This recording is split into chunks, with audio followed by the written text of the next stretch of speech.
नमस्कार भक्तों, जय श्री राम। स्वागत है आप सभी का आपके अपने YouTube चैनल पे। हनुमान जी के चमत्कार की ये कहानी हमें श्वेता तिवारी नाम की एक भक्त ने भेजी है, जिनकी प्राणों की रक्षा स्वयं हनुमान जी ने की। तो आइए श्वेता तिवारी जी की कहानी उन्हीं के शब्दों में आपको सुनाता हूँ। मेरा नाम श्वेता तिवारी है, मैं दिल्ली की रहने वाली हूँ। मेरा जन्म मिडिल क्लास फैमिली में हुआ है और मेरे पापा एक साधारण से किसान हैं। हर महीने हमारे पास सिर्फ इतने ही पैसे हो पाते थे कि सिर्फ हम किसी तरह अपने खर्चे उठा पाएं।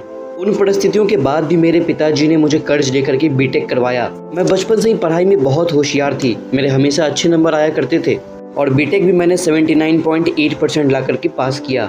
कॉलेज खत्म होते होते ही मुझे एक बड़ी मल्टीनेशनल कंपनी में प्लेसमेंट मिल गया था। मैं 50,000 रुपये हर महीने कमा रही थी।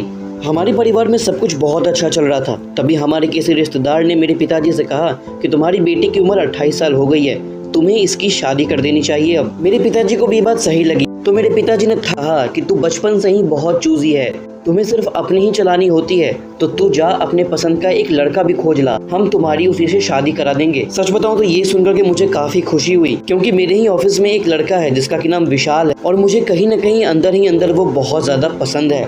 मैं विशाल के साथ लंच और डिनर पे जाने लग गई और कुछ ही दिनों के बाद विशाल ने मुझे प्रपोज भी किया। हम दोनों ने अपने अपने पेरेंट्स को एक दूसरे के बारे में बताया और शादी की डेट निकलवाई।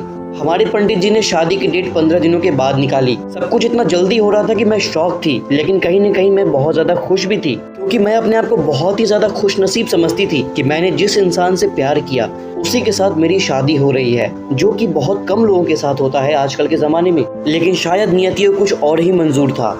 शादी के ठीक 10 दिन पहले मेरी तबीयत खराब हुई और बहुत ही जबरदस्त वाली तबीयत खराब हुई।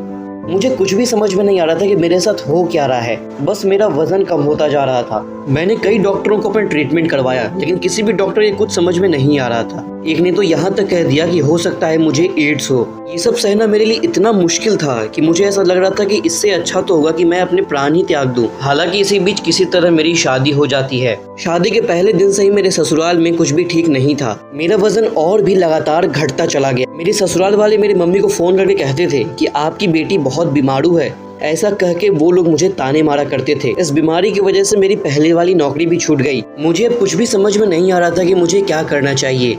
मेरा पति विशाल, जो मुझसे पहले इतना प्यार किया करता था, वो मुझे देखना तक पसंद नहीं करता था। ये सब कुछ देख करके मेरी तबीयत और ज्यादा खराब हो रही थी। इसलिए मैंने ये फैसला लिया कि मैं अपने मम्मी पापा के यहाँ ही रहूंगी। मेरी मायके जाने के कुछ ही दिनों के बाद मेरे पति का फोन आता है और वो कहते हैं कि तुम्हारे घर एक वकील आएगा, कुछ पेपर लेकर के उस पे साइन कर देना।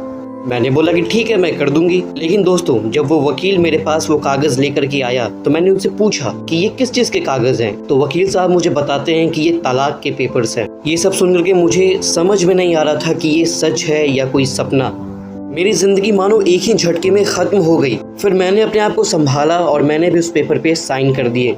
मुझे याद है ये सब जिस दिन हुआ उस दिन अमावस्या की रात थी और ये रात मेरे लिए सच में बहुत भारी थी, क्योंकि इस रात को मेरे साथ क्या हुआ मुझे खुद भी पता नहीं था। मेरी मम्मी मुझे बताती है कि मैं जोर जोर से चिल्ला रही थी, बचाओ बचाओ बचाओ, और मेरी सांसें भी उल्टी चलना शुरू हो गई थी। मेरी ऐसी हालत को देखते हुए मेरी मम्मी ने हनुमान जी के आगे जा करके पूजा वाला जल ला करके मेरे मुंह में दिया, जिसे पी करके तुरंत ही मुझे होश आया और मेरी हालत में सुधार होने लग गया। अगले दिन हम एक पहचान के बाबा जी के पास गए। वो बाबा जी ने हमें बताया मेरे पीछे एक नकारात्मक ऊर्जा पड़ी हुई है और वो मुझे अपने साथ अगले अमावस्या तक ले जाना चाहती है।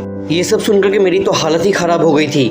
जाहिर सी बात है, कोई भी डर जाएगा। फिर उन बाबा ने हमें एक उपाय बताया। उन्होंने हमें कहा कि इस नकारात्मक ऊर्जा से बचने का सिर्फ एक ही उपाय है, हनुमान चालीसा का पाठ और बजरंग बाण का पाठ करना।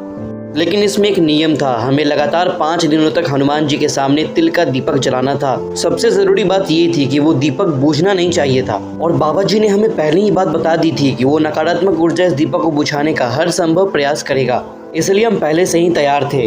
हमारे घर के सभी लोग श्री बजरंग बाण और हनुमान चालीसा का पाठ करना आरंभ करते हैं। मेरी हालत ऐसी नहीं थी कि मैं कुछ बोल पाऊँ, इसलिए मैं बगल में बैठ के ही हनुमान चालीसा का पाठ सुन रही थी। और जैसा कि बाबा जी ने कहा था, उस नकारात्मक ऊर्जा ने दीपक को बुझाने की हर संभव प्रयास किए। इतना ही नहीं, बल्कि हमारे हनुमान जी की मूर्ति जो पूजा घर में लगी हुई है, उस भूत ने उसे भी गिराने की बहुत कोशिशें की। हालांकि तमाम परिस्थितियों के बावजूद भी किसी तरह 5 दिनों का हनुमान चालीसा का संकल्प आखिरकार पूरा हुआ। और आप यकीन नहीं मानेंगे, 6वें दिन से ही मुझे अपने आप में बदलाव महसूस होने लग गए। 1-2 दिन में ही मेरे अंदर परिवर्तन दिखाई पड़ने लग गए। और 1 महीने होते होते मेरा वजन 28 किलो से बढ़ करके 45 किलो हो गया और आज हनुमान जी की कृपा से मैं बिल्कुल स्वस्थ हूँ। और मेरा जो पति था विशाल, उसके बारे में ये खबर आई कि उसने अपने कंपनी के साथ 1.5 करोड़ रुपए का घोटाला किया है, जिसकी वजह से आज वो सलाखों के पीछे है। आज मैं ये कह सकती हूँ कि अगर मैं जीवित हूँ तो सिर्फ और सिर्फ मेरे हनुमान जी के कारण।